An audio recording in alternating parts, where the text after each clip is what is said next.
नमस्कार, मैं Sandeep कसालकर। Crypto TV में आप सभी का स्वागत है। क्रिप्टो वर्ल्ड से जुड़ी नई खबरों के साथ आइए देखते हैं क्या कुछ हुआ क्रिप्टो की दुनिया में। सबसे पहले रुक करते हैं हेडलाइंस की ओर।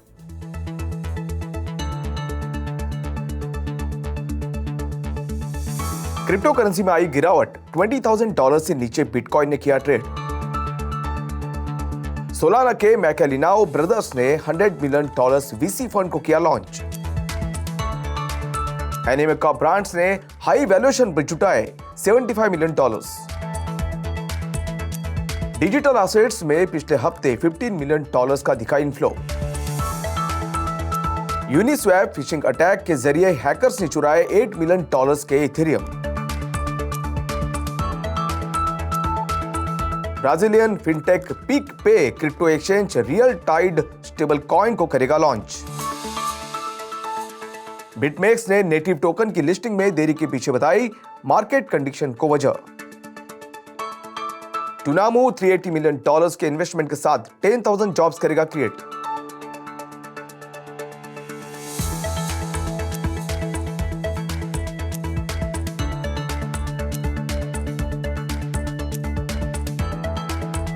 अब देखते हैं खबरें विस्तार से।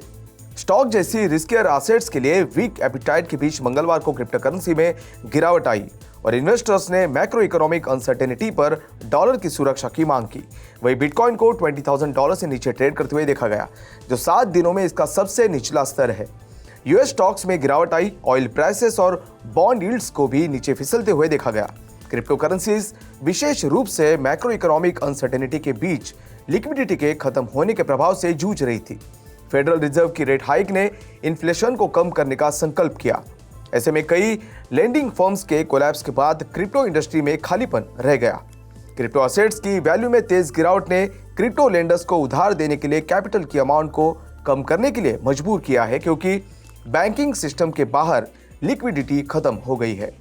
निराशावाद को दर्शाते हुए क्रिप्टो करेंसी मार्केट कैपिटलाइजेशन पिछले 24 घंटों में 4% से ज्यादा गिरकर $880 मिलियन से नीचे आ गया, जबकि क्रिप्टो वायर का IC15 इंडेक्स नियरली 3% गिरकर 26,300 पर आ गया है।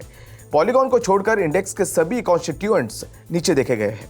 सोलाना डेवलपर्स डीलेन और इयान मैकेलिनाओ ने $100 मिलियन की वेंचर कैपिटल फर्म और इंक्यूबेटर फंड प्रोटैगनिस्ट लॉन्च किया है। एंजल इन्वेस्टर और प्रोटैगनिस्ट को-फाउंडर जॉर्ज बॉसिस ने एक इंटरव्यू में कहा कि फंड का फोकस ज्यादातर इमर्जिंग ब्लॉकचेन्स और टेक्नोलॉजीज पर होगा। इस तरह से अपने अर्ली स्टेज के इन्वेस्टमेंट्स के लिए मायामी बेस प्रोटैगनिस्ट 20 से 30 पोर्टफोलियो कंपनीज में $1 मिलियन और $5 मिलियन के बीच फंड को टारगेट करेगा। फर्म के पास पोटेंशियल हाई ग्रोथ कंपनीज को टारगेट करने वाली एक अर्ली अपॉर्चुनिटीज स्ट्रेटेजी भी है, जो 2 से 3 कंपनीज के लिए $5 मिलियन से $15 मिलियन का इन्वेस्टमेंट करेगी।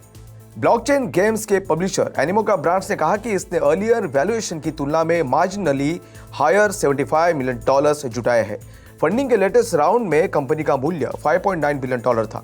एनीमेका का समर्थन करने वाले इन्वेस्टर्स में Liberty City Ventures, Kingsway Capital, Alpha Wave Ventures, 10T, SG Spring Limited Partnership Fund, Generation Highway Limited, Cosmic Summit Investments Limited शामिल है। ऐसे में एनीमेका ब्रांड्स के को-फाउंडर और एग्जीक्यूटिव चेयरमैन याट सियो ने एक बयान में कहा कि ये एक्विजिशंस, इन्वेस्टमेंट्स और पॉपुलर इंटेलेक्चुअल प्रॉपर्टीज के लिए नए फंड का इस्तेमाल मेटावर्स को पब्लिक व्यू में आगे बढ़ाने के लिए करेगा। डेटा के अनुसार डिजिटल एसेट इन्वेस्टमेंट प्रोडक्ट्स में पिछले हफ्ते टोटल $15 मिलियन की इनफ्लोज देखी गई, जबकि मैनेजमेंट के तहत टोटल एसेट उनके ईयर एंड हाफ से कम होकर $36.2 बिलियन हो गई। लास्ट वीक बिटकॉइन में टोटल $1.7 मिलियन का माइनर आउटफ्लो देखा गया, जबकि शॉर्ट बिटकॉइन में टोटल $6.3 मिलियन का इनफ्लो हुआ। हालांकि short position inflow settle down होना शुरू हो गए, जबकि बिटकॉइन की प्राइसेस में रिसेंट प्राइस एप्रिसिएशन ने AUM को लास्ट वीक $140 मिलियन के पीक से $127 मिलियन तक नीचे गिरा दिया है। इथेरियम में लगातार थर्ड वीक टोटल $7.6 मिलियन की इनफ्लो देखी गई। इनफ्लोज ने सजेस्ट किया है कि लगातार 11 हफ्तों के आउटफ्लोज को सहन करने के बाद सेंटीमेंट में मामूली बदलाव आया है। इस महीने अब तक alt coin market remarkably inactive रहा है, जिसमें टोटल $0.3 मिलियन का माइनर आउटफ्लो हुआ है। सोमवार को एक फ्रॉडलेंट एयरड्रॉप की फिशिंग स्कैम ऑफरिंग की वजह से यूनिस्वैप यूजर्स ने लगभग $8 मिलियन का फंड्स को खो दिया है। फिशिंग स्कैम ने लगभग $2,200 मूल्य के 400 UANI टोकन की फ्री एयर ड्रॉप का वादा किया था। मैलिशियस एयर ड्रॉप को क्लेम करने के लिए यूजर्स को अपने क्रिप्टो वॉलेट को कनेक्ट करने और ट्रांजैक्शन पर साइन करने की जरूरत थी, जिसके बाद अननोन हैकर ने मैलिशियस स्मार्ट कॉन्ट्रैक्ट के जरिए यूजर फंड्स को चुरा लिया। फिशिंग स्कैम स्मार्ट कॉन्ट्रैक्ट के साथ अब तक 74,000 से ज्यादा वॉलेट्स ने इंटरैक्ट किया है। हैकर ने यूजर्स को उनके एयरड्रॉप टोकन कलेक्ट करने के लिए डिप्लॉयमेंट के बाद ट्रांजैक्शन पर साइन करने के लिए ट्रिक किया।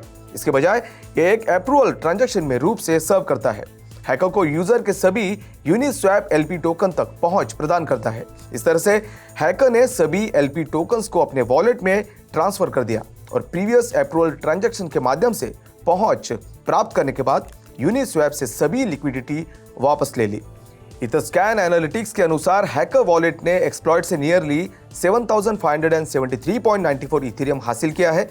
ऐसे में यूएनआई हाल में पिछले 24 घंटों में 6% से ज्यादा की गिरावट के साथ $5.71 पर ट्रेड कर रहा है। Brazil based digital payment app PicPay 2022 में एक क्रिप्टो एक्सचेंज और एक Brazilian real tied stable coin launch करने का प्लान बना रहा है, जिसकी कंपनी ने 11 जुलाई को अनाउंसमेंट की है। कंपनी ने एक स्टेटमेंट में कहा कि एक्सचेंज बिटकॉइन, ईथर और पैक्सॉस के USDP स्टेबल कॉइन तक एक्सेस प्रोवाइड करेगा। PicPay में टेक्नोलॉजी और प्रोडक्ट्स के वाइस प्रेसिडेंट एंडरसन चैमन ने कहा कि PicPay सिर्फ एक इन्वेस्टमेंट के रूप में ही नहीं, बल्कि पेमेंट्स और दूसरे फाइनेंशियल सर्विसेज को डिसेंट्रलाइज करने के तरीके के रूप में अपने पॉपुलराइजेशन का लीड करने के लिए क्रिप्टो मार्केट में एंटर करेगा। PicPay ने एक डेडिकेटेड क्रिप्टो बिजनेस यूनिट भी बनाई है और ये उस टीम में हायर होने के लिए नई क्रिप्टो और Web3 टैलेंट को ज्वाइन करने का प्लान बना रहा है। प्लेटफॉर्म के 65 मिलियन से ज्यादा यूजर्स है, जिनमें से 30 मिलियन एक्टिव है। कंपनी ने कहा कि क्रिप्टो मार्केट में गिरावट के बावजूद इसका टेक्नोलॉजिकल प्रपोजिशन अभी भी वही है।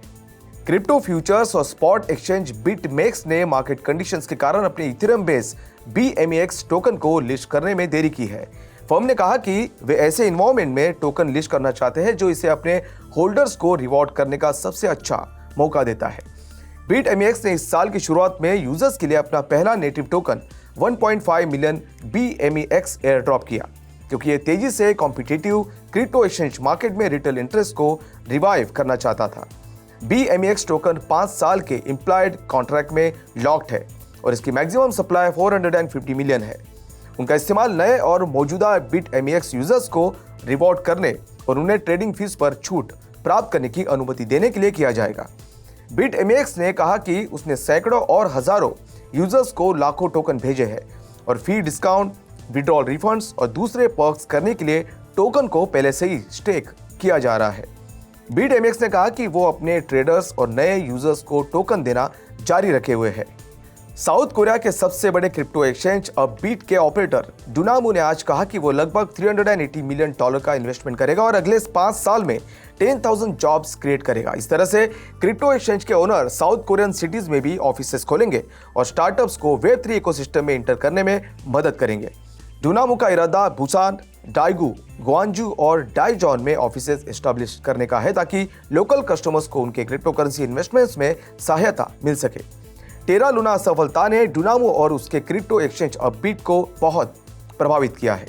प्राइसेस में गिरावट से पहले इसे LUNC टोकन, जिसे लूना नाम से जाना जाता था, जिसको $100 मिलियन से ज्यादा वर्थ के डंपिंग पर इन्वेस्टिगेशंस का सामना करना पड़ा। हालांकि फर्म का दावा है कि फरवरी 2021 में बिटकॉइन के लिए टोकन को स्वैप किया गया था। तो आज के लिए बस इतना ही। क्रिप्टो वर्ल्ड से जुड़ी नई खबरों के साथ बने रहिए क्रिप्टो टीवी के साथ। तब तक के लिए मैं संदीप कसालकर आपसे विदा लेता हूं। नमस्कार।